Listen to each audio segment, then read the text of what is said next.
अहमद के पकड़े जाने से नाजिम बहुत उदास हो गया और क्रूर सिंह को तो अपनी ही फिक्र पड़ गई कि कहीं तेज सिंह मुझको भी न पकड़ ले जाए।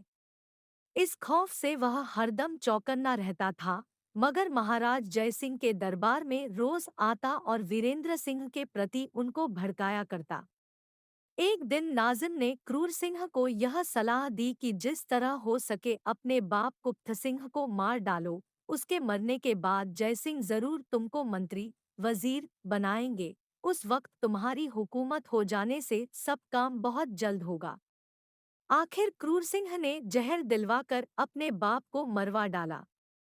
महाराज ने कुप्त सिंह के मरने पर अफसोस किया और कई दिन तक दरबार में न आए। शहर में भी कुप्त सिंह के मरने का गम छा गया। क्रूर सिंह ने जाहिर में अपने बाप के मरने का भारी मातम गम किया और 12 रोज के वास्ते अलग बिस्तर जमाया। दिन भर तो अपने बाप को रोता पर रात को नाजिम के साथ बैठकर चंद्रकांता से मिलने तथा तेज सिंह और वीरेंद्र सिंह को गिरफ्तार करने की फिक्र करता। इन्हीं दिनों वीरेंद्र सिंह ने भी शिकार के बहाने विजयगढ़ की सरहद पर खेमा डाल दिया था, जिसकी खबर नाजिम ने क्रूर सिंह को पहुंचाई और कहा, वीरेंद्र सिंह जरूर चंद्रकांता की फिक्र में आया है। अफसोस इस समय अहमद न हुआ, नहीं तो बड़ा काम निकलता। खैर, देखा जाएगा। वह कह क्रूर सिंह से विदा हो बालाद्वी के वास्ते चला गया।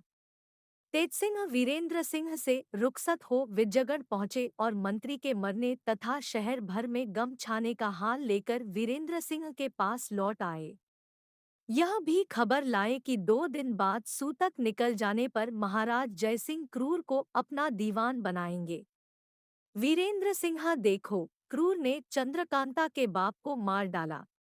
अगर राजा को भी मार डाले तो ऐसे आदमी का क्या ठिकाना। तेजसिंह सच है, वह नालायक जहां तक भी होगा राजा पर भी बहुत जल्द हाथ फेरेगा। अस्तु, अब मैं 2 दिन चंद्रकांता के महल में न जाकर दरबार ही का हालचाल लूंगा। हाँ, इस बीच में अगर मौका मिल जाए तो देखा जाएगा। वीरेंद्र सिंह सो सब कुछ नहीं, चाहे जो हो, आज मैं चंद्रकांता से जरूर मुलाकात करूंगा। तेज सिंह, आप जल्दी न करें, जल्दी ही सब कामों को बिगाड़ती है। वीरेंद्र, जो भी हो, मैं तो जरूर जाऊंगा। तेज सिंह ने बहुत समझाया मगर चंद्रकांता की जुदाई में उनको भला बुरा क्या सूझता था। एक न मानी और चलने के लिए तैयार हो ही गए। आखिर तेज सिंह ने कहा, खैर, नहीं मानते तो चलिए, जब आपकी ऐसी मर्जी है तो हम क्या करें। जो कुछ होगा देखा जाएगा। शाम के वक्त ये दोनों टहलने के लिए खेमे के बाहर निकले और अपने प्यादों से कह गए कि अगर हम लोगों के आने में देर हो तो घबराना मत। टहलते हुए दोनों विजयगढ़ की तरफ रवाना हुए।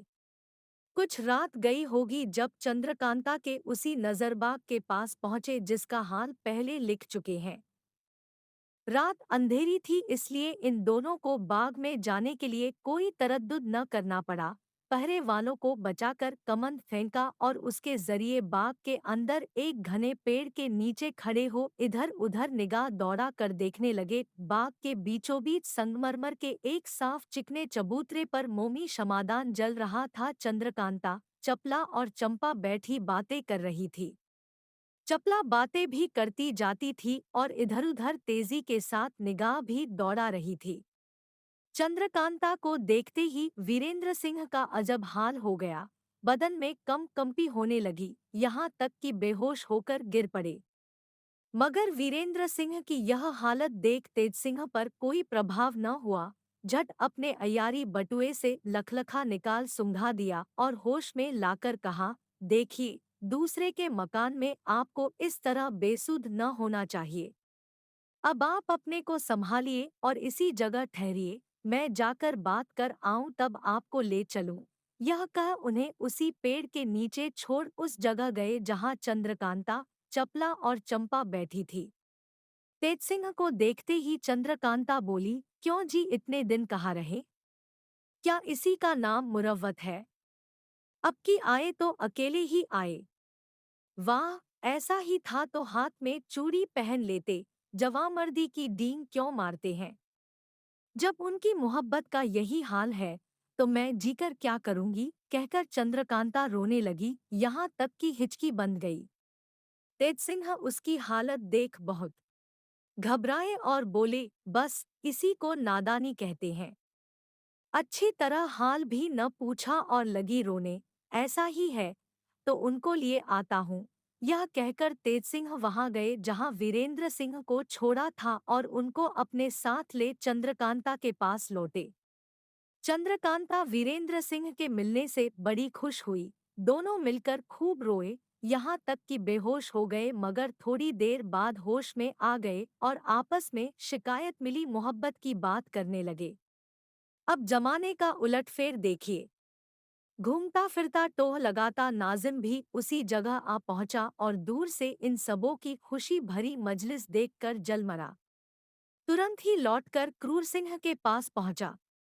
क्रूर सिंह ने नाजिम को घराया हुआ देखा और पूछा, क्यों, क्या बात है जो तुम इतना घराए हुए हो? नाजिमा है क्या? जो मैं सोचा था वही हुआ। यही वक्त चालाकी का है। अगर अब भी कुछ न बन पड़ा तो बस तुम्हारी किस्मत फूट गई, ऐसा ही समझना पड़ेगा। क्रूर सिंह, तुम्हारी बातें तो कुछ समझ में नहीं आती, खुलासा कहो क्या बात है? नाज़िमा, खुलासा बस यही है कि वीरेंद्र सिंह चंद्रकांता के पास पहुंच गया और इस समय बाग में हंसी के कहकहे उड़ रहे हैं। यह सुनते ही क्रूर सिंह की आंखों के आगे अंधेरा छा गया।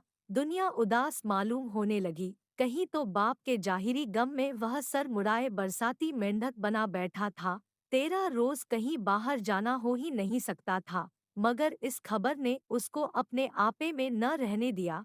फौरन उठ खड़ा हुआ और उसी तरह नंगढ़ंग औंधी हांडी सा सिर लिए महाराज जयसिंह के पास पहुंचा। जयसिंह क्रूर सिंह को इस तरह आया देख हैरान हो बोले, क्रूर सिंह, सूतक और बाप का गम छोड़कर तुम्हारा इस तरह आना मुझको हैरानी में डाल रहा है। क्रूर सिंह ने कहा, महाराज, हमारे बाप तो आप हैं। उन्होंने तो पैदा किया, परवरिश आपकी बदौलत होती है। जब आपकी इज्जत में बट्टा लगा तो मेरी जिंदगी किस काम की है और मैं किस लायक गिना जाऊंगा? जयसिंह गुस्से में आकर, क्रूर सिंह, ऐसा कौन है जो हमारी इज्जत बिगाड़े? क्रूर सिंह, एक अदना आदमी। जयसिंह, दांत पीसकर जल्दी बताओ, वह कौन है जिसके सिर पर मौत सवार हुई है? क्रूर सिंह, वीरेंद्र सिंह। जयसिंह, उसकी क्या मजाल जो मेरा मुकाबला करे? इज्जत बिगाड़ना तो दूर की बात है, तुम्हारी बात कुछ समझ में नहीं आती। साफ साफ जल्द बताओ क्या बात है? वीरेंद्र सिंह, कहाँ हैं? क्रूर सिंह, आपके चोर महल के बाग में।